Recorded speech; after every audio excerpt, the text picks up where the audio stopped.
Periodic table, elements को arrange करना है, एक टेबल की फॉर्म में प्रोड्यूस करना, उस टेबल को हम क्या बोलेंगे बच्चों? Periodic table.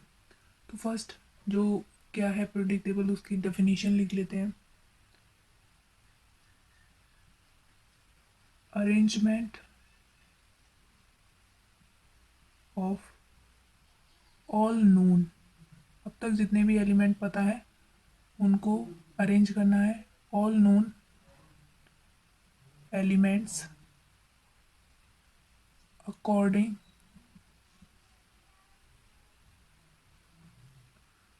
To their properties in such a way, इस तरह से बच्चों आपको करना है। In such a way that the element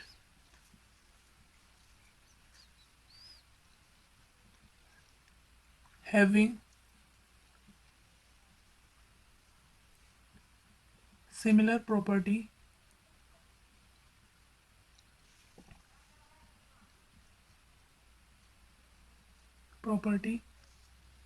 are grouped together in tabular form is called periodic table। बच्चों इन सब बातों का सिर्फ ये मतलब है कि जितने भी एलिमेंट्स जो थे हमें नोन थे और उनकी अगर प्रॉपर्टी एक जैसी मैच हो रही है तो उनको एक ग्रुप में कर देना, एक साथ रख देना, एक टेबल फॉर्म कर देना उसकी, तो उस टेबल को क्या बोला गया? Periodic table. इसमें काफ़ी सारे साइंटिस्ट आए, उन्होंने अपनी अपनी सजेशन दिए कि इस तरह से हम इन्हें क्लासीफाई कर सकते हैं एलिमेंट्स को। तो उनके क्लासिफिकेशन कुछ इस तरह से हैं। सबसे पहले साइंटिस्ट जो थे, फर्स्ट हम बात करें तो वो थे लेवोसियर। लेवोसियर के क्लासिफिकेशन के अनुसार, क्लासिफिकेशन उन्होंने बोला था कि एलिमेंट्स जो हैं उनको दो ग्रुप में डिवाइड कर दिया।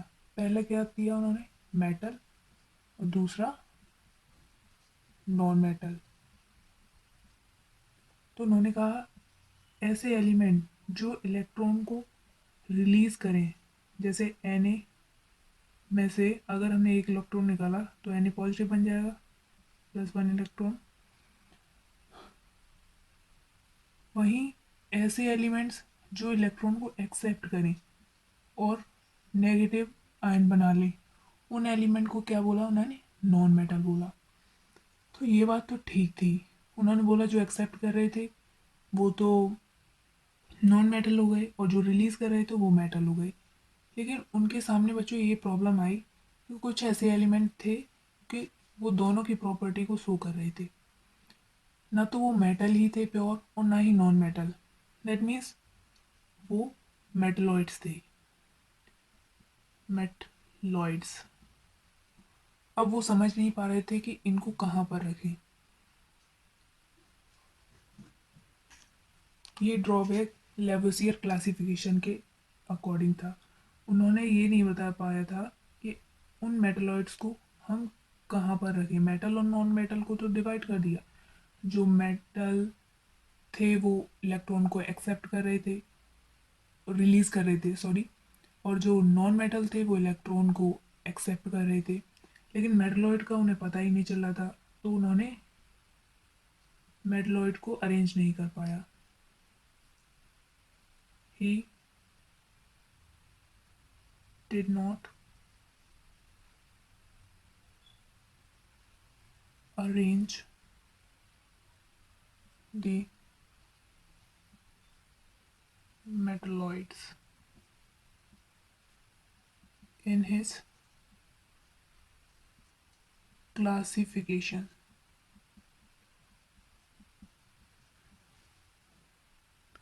बच्चों दूसरा ड्रॉबैक ये था कि वो जैसे जैसे टाइम बढ़ रहा था नंबर ऑफ एलिमेंट जो थे वो इंक्रीज हो रहे थे, तो मेटल और नॉन मेटल इन सबको याद रख पाना बहुत कठिन हो गया था।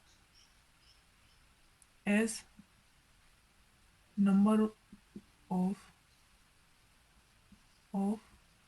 Elements increases, this classification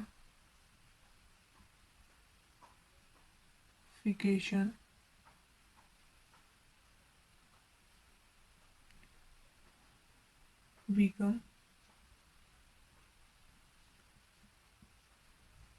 insufficient for study of elements। जैसे जैसे नंबर बढ़ता जा रहा था हम उनको क्लासीफाई नहीं कर पाते, इतना याद रख पाना मुश्किल हो जाता कि कौन नॉन मेटल है कौन मेटल है, तो इसलिए ये क्लासिफिकेशन जो था वो फेल रहा। बच्चों सेकंड साइंटिस्ट जो थे वो ब्राउज ब्राउज उन्होंने क्या कहा, एक हाइपोथेसिस दी। हाइपोथेसिस उनकी इस हाइपोथेसिस के अकॉर्डिंग क्या था कि जो सारे एलिमेंट्स हैं वो सिर्फ हाइड्रोजन से मिलकर बने होते हैं। तो इनकी हाइपोथेसिस क्या थी, ऑल एलिमेंट्स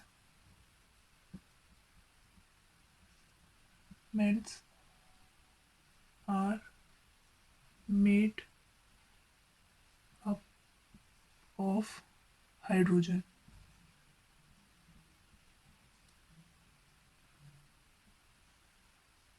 तो उन्होंने क्या बोला, एटॉमिक वेट ऑफ एलिमेंट क्या होगा, equals to n times of atomic weight of hydrogen. Weight of hydrogen atom, क्योंकि उन्होंने माना था कि सारे एलिमेंट जो होते हैं वो हाइड्रोजन से मिलकर बने होते हैं। उसमें एक हाइड्रोजन हो सकती है, दो हाइड्रोजन हो सकती है, नंबर ऑफ हाइड्रोजन इंक्रीज हो सकते हैं, लेकिन बने हुए होते हैं वो हाइड्रोजन से ही बने होते हैं, चाहे वो कोई सा भी एलिमेंट हो। यहाँ पर बच्चों n जो है वो नंबर ऑफ हाइड्रोजन एटम्स है,